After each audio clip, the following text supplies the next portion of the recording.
नमस्कार दोस्तों, आप सभी को तो पता चल ही गया होगा कि second scrutiny list Bihar police 19,838 का जारी कर दिया गया है। तो अब मेरिट कब आएगा और क्या थर्ड स्क्रूटनी लिस्ट भी जारी होगा या नहीं, यदि हाँ तो कब तक जारी होगा और नहीं तो आगे क्या होगा, यानी कि मेरिट कब तक आ सकता है। तो सबसे पहले यदि आप मेरे चैनल पर नए हैं तो चैनल को सब्सक्राइब और वीडियो को लाइक ज़रूर कर दें, ताकि इसी तरह के इन्फॉर्मेटिव वीडियो आप तक सबसे पहले पहुंच सके। ठीक है, आगे अगर देखें तो स्क्रूटनी में किस वजह से नाम आया है, जैसे कि भारत सरकार एनसीएल या जाति और निवास प्रमाण पत्र पति के नाम से, खास करके फीमेल कैंडिडेट में इस तरह के एरर देखने को मिला है। ठीक है, फादर्स नेम डिफरेंट है या फिर कैंडिडेट नेम डिफरेंट है, तो इस तरह के और भी बहुत सारे एरर को देखा गया है। EWS बैक डेट का दे दिया गया है, यानी कि मांगा गया है 23/24 का, तो दे दिया गया है उससे पहले का या उसके बाद का। ठीक है, तो इस तरह के और भी, जैसे कि डॉक्यूमेंट में बात करेंगे तो इंटर का मूल प्रमाण पत्र या मैट्रिक का मूल प्रमाण पत्र या ITI से जो फॉर्म फिल किए थे वो प्रमाण पत्र से रिलेटेड है। तो चलिए और सभी एरर आपको सीधे स्क्रीन पर दिखाते हैं। तो लास्ट में हम बात करेंगे मेरिट कब तक आएगा, तो आप लोग वीडियो को लास्ट तक ज़रूर देखिएगा। यदि वीडियो थोड़ा लंबा भी हो जाए तो आप 2x या 3x जितना पे आपका मन हो देखने का देख सकते हैं, ताकि आपका महत्वपूर्ण समय बच सके। ठीक है, और ये 14-15 तारीख के बाद से आप लोग लगातार साइट को विजिट करते रहिएगा। ठीक है, किसी भी दिन ये जो है थर्ड स्क्रूटनी लिस्ट के रूप में, या तो मुन्ना भाई का ये लिस्ट या फिर रिजेक्शन लिस्ट, जो भी डॉक्यूमेंट में कंप्लीट एरर हो जाएगा उनका जारी किया जाएगा। तो चलिए आपको डायरेक्ट स्क्रीन पर लेकर आते हैं कि जो भी डॉक्यूमेंट में एरर है वो एरर को हम लोग देखते हैं।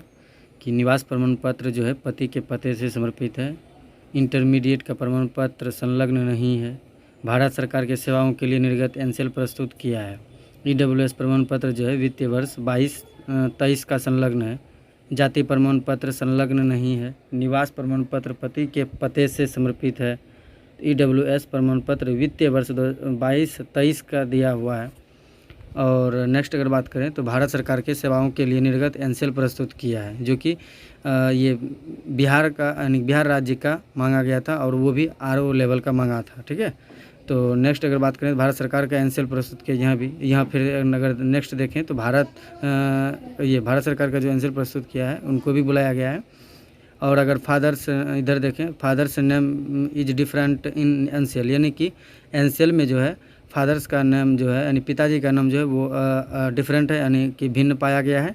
उसके बाद फिर निवास प्रमाण पत्र, खास करके फीमेल कैंडिडेट को ज़्यादा बुलाया गया है, क्योंकि वो जो है ये जाति निवास जो है या फिर एनसीएल या EWS जो है वो या तो पति के नाम से दे दिए हैं, तो इस वजह से बुलाया गया है, या फिर इन तीनों में यानी जाति या निवास में से किसी में से एक जो है वो पति के नाम से दिए हैं, इस वजह से उनको बुलाया गया है। हालांकि वो अगर उनसे पहले का होगा तो वो वैलिड कर देगा। नेक्स्ट अगर फिर देखें, जाति प्रमाण पत्र में जाति बेलदार अंकित है, जबकि एनसीएल प्रमाण पत्र में जाति बिंद अंकित है। तो ये इस तरह के छोटे छोटे एरर को भी नोट किया गया है। ठीक है, तो ताकि एकदम पूर्ण रूप से फिर मेरिट तैयार हो, ताकि किसी भी स्टूडेंट के साथ अन्याय ना हो।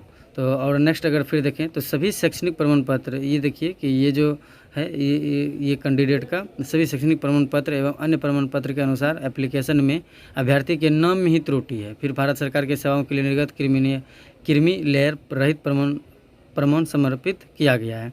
यानी कि इस तरह से अगर हम देखें तो ये सब डॉक्यूमेंट के वजह से जो है ये स्क्रूटनी लिस्ट जारी किया गया है। इसी तरह के सभी हैं, आप एक एक करके देख सकते हैं। यहाँ पे फिर देखिए कि कोई स्टूडेंट जो है फॉर्म 18, यानी कि अगर ये एनसीएल जो है मतलब कि 23-24 का, यानी कि फॉर्म भरने से पहले का अगर नहीं दिए होंगे और बहुत थोड़ा पुराना दिए होंगे, जैसे 22 का दिए होंगे या 23 का दिए होंगे, तो वो फॉर्म 18B संलग्न नहीं किया होगा एनसीएल वाले ने। ठीक है, फिर अगर जैसे देखिए मैट्रिक का प्रमाण पत्र संलग्न नहीं है, तो कोई इंटर का प्रमाण पत्र संलग्न नहीं किया है, तो इस तरह के है। यहाँ पे देखिए फिर जैसे कि EWS प्रमाण पत्र वित्तीय वर्ष 22-23 का संलग्न किया है, तो ये सब है।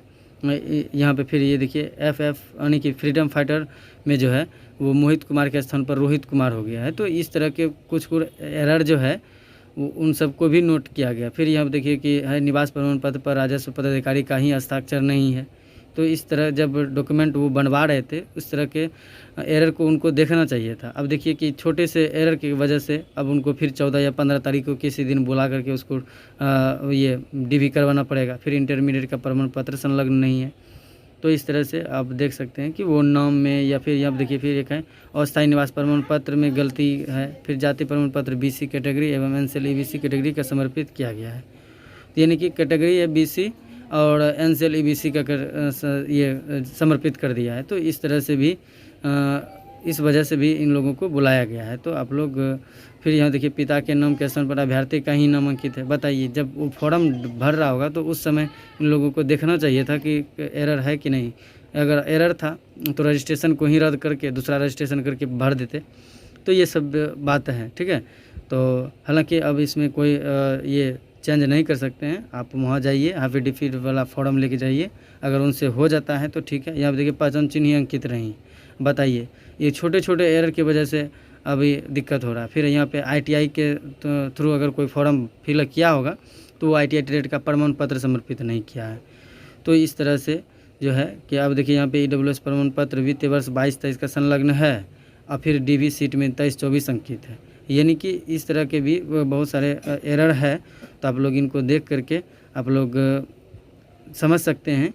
और एक बात हम आपको फाइनली लास्ट में हम यही बात बताएंगे कि जो भी विज्ञापन में प्रस्तुत डॉक्यूमेंट है, जो डॉक्यूमेंट मांगा गया है, अगर वो डॉक्यूमेंट नहीं दिए हैं और नहीं है और आपका NCL में ये स्क्रूटनी में बुला भी लिया गया है तो ये मान के चलिए कि वो बड़े से बड़े जैसे कि एग्ज़ाम कंडक्ट होता है UPSC या BPSC, इस तरह के बहुत सारे स्टेट एग्ज़ाम्स में भी बड़े बड़े एग्ज़ाम में जो भी विज्ञापन में डॉक्यूमेंट मांगा जाता है अगर वैसा नहीं रहता है तो उनको बिल्कुल बाहर कर दिया जाता है। अब ये CSBC आयोग जो है ये क्या किस तरीके से बुला करके ये कर रहा है। तो अगर इस तरह से इस सब डॉक्यूमेंट को सबमिट ले करके अगर पास कर देते हैं तो मेरे हिसाब से तो अच्छा ही रहेगा और सभी जितने भी स्टूडेंट को बुलाया गया उनके लिए भी अच्छा होगा, ताकि वो अपना एक तो पहले रिटर्न निकालना पड़ता है, फिर बहुत परिश्रम के बाद PET निकलता है।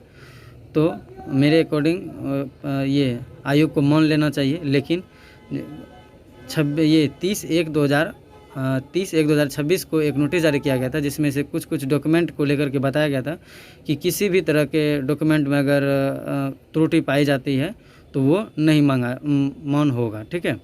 तो अब देखिए आयोग क्या करता है। तो आप लोग इसमें देख सकते हैं कि बहुत सारा डॉक्यूमेंट में एरर है। तो आप लोग एक एक करके आप लोग इनको देख सकते हैं, ठीक है। और नेक्स्ट अगर बात करें कि लास्ट में हम बोले थे कि मेरिट कब तक आएगा, तो मेरिट के लिए अब आप लोग को या हम खुद को जो है इंतज़ार करना पड़ेगा, क्योंकि अब 14-15 को इनका DV होना है। 14-15 के बाद जो है फिर 20 तक में एक फिर लिस्ट जारी करेगा, या तो उसमें सबको बाहर कर देगा या फिर किस डेट तक का कंप्लीट लिया गया है, जैसे EWS या NCL या और भी त्रुटि जो पाया गया है वो सब अगर ले लेता है तो ठीक है, नहीं तो लास्ट एक स्क्रूटनी लिस्ट और जारी करेगा जिसमें जितने भी मुन्ना भाई पकड़ाए थे शारीरिक दक्षता परीक्षा के दौरान या फिर रिटर्न एग्ज़ाम के दौरान, तो उन सब का एक लिस्ट जारी करेगा। फाइनली लास्ट में मई के लास्ट में यानी कि 25 से 30 मई के बीच में जारी कर दिया तो ठीक है, नहीं तो ये जून के फर्स्ट वीक में निश्चित रूप से मेरिट जारी करेगा, ठीक है। तब तक के लिए आप लोग धैर्य बनाए रख। लास्ट में यही बोलेंगे एक पॉजिटिव फीडबैक और आपका कितना DOB है और आपका अगर स्क्रूटनी में नाम आया है तो किस वजह से नाम आया है, कौन सा डॉक्यूमेंट गलत था, तो आप लोग ज़रूर कमेंट बॉक्स में लिखें और जहां तक होगा हम कोशिश करेंगे बताने का, ठीक है। तब तक के लिए धन्यवाद। जय हिंद।